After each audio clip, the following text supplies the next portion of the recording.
नमस्कार मित्रांनो, स्वागत आहे तुमचं आपल्या लाडक्या स्वामी गुरुकृपा या यूट्यूब चॅनलवर. मित्रांनो, तूळ राशीच्या लोकांसाठी 25 मे ते 31 मे हा काळ अत्यंत रहस्यमय, चमत्कारी आणि आयुष्याला वेगळी दिशा देणारा ठरणार आहे. गेल्या अनेक दिवसापासून तुमच्या मनात चाललेली अस्वस्थता, काही अपूर्ण राहिलेली कामं आणि काही लोकांनी दिलेला मानसिक त्रास आता हळूहळू संपण्याची वेळ आलेली आहे. या काळात ग्रहांची अशी काही अद्भुत स्थिती तयार होत आहे की तुमच्या आयुष्यातील जुन्या कर्माचा हिशोब अचानक समोर येऊ शकतो. काही लोक तुमच्याशी पुन्हा संपर्क साधतील, काही गुपित गोष्टी उघड होतील, काही घटना इतक्या अचानक घडतील की तुम्हालाच विश्वास बसणार नाही. विशेष म्हणजे या 7 दिवसात मध्यरात्रीच्या वेळेत तुम्हाला काही संकेत मिळू शकतात. स्वप्नांच्या माध्यमातून अचानक जाग येणे, देवाचं नाव कानावर पडणे किंवा एखाद्या व्यक्तीची सतत आठवण येणे हे सर्व सामान्य नाही. स्वामींची कृपा तुमच्यावर हळूहळू वाढताना दिसत आहे.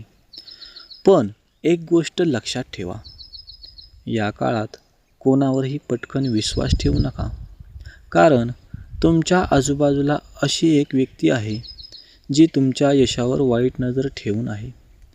मित्रांनो, व्हिडिओ शेवटपर्यंत नक्की पहा, कारण शेवटी मी तुम्हाला असा एक उपाय सांगणार आहे जो तुमच्या नशिबाला वेगळी दिशा देऊ शकतो. मित्रांनो, तूळ राशीच्या लोकांच्या आयुष्यात आता मोठा बदल सुरू होणार आहे. पहिली घटना म्हणजे पैशांशी संबंधित मोठी बातमी. ज्या लोकांचे पैसे अडकले होते, ज्यांना मेहनतीनुसार फळ मिळत नव्हतं, त्यांच्यासाठी आता काळ बदलताना दिसत आहे. अचानक एखादी नवीन संधी मिळू शकते. व्यवसायात फायदा, नोकरीत चांगली बातमी किंवा नवीन उत्पन्नाचा मार्ग सुरू होऊ शकतो. दुसरी मोठी घटना म्हणजे नातेसंबंध. ज्या व्यक्तीपासून दूर गेले आहात किंवा ज्या व्यक्तीपासून तुम्ही दूर गेला होता, ती व्यक्ती पुन्हा तुमच्या आयुष्यात येण्याची शक्यता आहे. काही लोकांच्या आयुष्यात प्रेमाची सुरुवात होईल, तर काहींचे तुटलेले संबंध पुन्हा जुळतील. पण इथे सावध राहा, कारण प्रत्येकजण तुमचा हितचिंतक नसतो. तिसरी घटना आरोग्याशी संबंधित आहे. काही गेल्या दिवसापासून जाणवत असलेला थकवा, डोकेदुखी, मानसिक ताण यामध्ये आता आराम मिळण्याची शक्यता आहे. फक्त रात्री उशिरापर्यंत जागरण टाळा आणि देवाचं स्मरण कायम ठेवा. मित्रांनो, 27 मे नंतर तुमच्या घरात अचानक आनंदाची बातमी येऊ शकते. घरात शुभकार्य, पाहुण्यांचं आगमन किंवा एखादी मोठी खुशखबर मिळू शकते. स्वामींची कृपा ज्या व्यक्तीवर होते, त्याच्या आयुष्यात अशक्य गोष्टीसुद्धा शक्य होतात.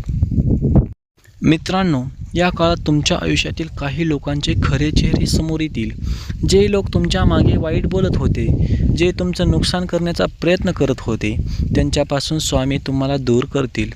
तुमच्या मनात अचानक सकारात्मक विचार येऊ लागतील. देवावरचा विश्वास वाढेल आणि तुम्हाला आतून एक वेगळी ऊर्जा जाणवेल. मध्यरात्रीच्या वेळेस जर तुम्हाला सतत एखादा संकेत मिळत असेल, तर त्याकडे दुर्लक्ष करू नका, कारण विश्व काहीतरी सांगण्याचा प्रयत्न करत आहे. या काळात शनिवारी किंवा मंगळवारी स्वामींचं नाव घेऊन दिवा लावा आणि मनापासून प्रार्थना करा. तुमच्या आयुष्यातील अडथळे हळूहळू दूर होतील, आर्थिक अडचणी कमी होतील, मनशांती मिळेल आणि नशिबाची साथ मिळू लागेल. मित्रांनो, तूळ राशीसाठी येणारे हे काही दिवस साधे नाहीत. स्वामींच्या कृपेने तुमच्या आयुष्यात आता नवीन अध्याय सुरू होऊ शकतो. ज्यांनी तुमची किंमत ओळखली नाही, तेच लोक आता तुमच्याकडे परत येतील. तुमच्या आयुष्यातील दुःखाचा काळ हळूहळू संपेल आणि आनंदाचे दिवस सुरू होतील. फक्त एक गोष्ट कायम लक्षात ठेवा, अहंकार करू नका, कोणाचं वाईटही करू नका आणि देवावरचा विश्वास कधीही सोडू नका. जर तुम्ही मनापासून स्वामी समर्थ नावाचा जप केला, तर अशक्य वाटणाऱ्या गोष्टीही शक्य होतील.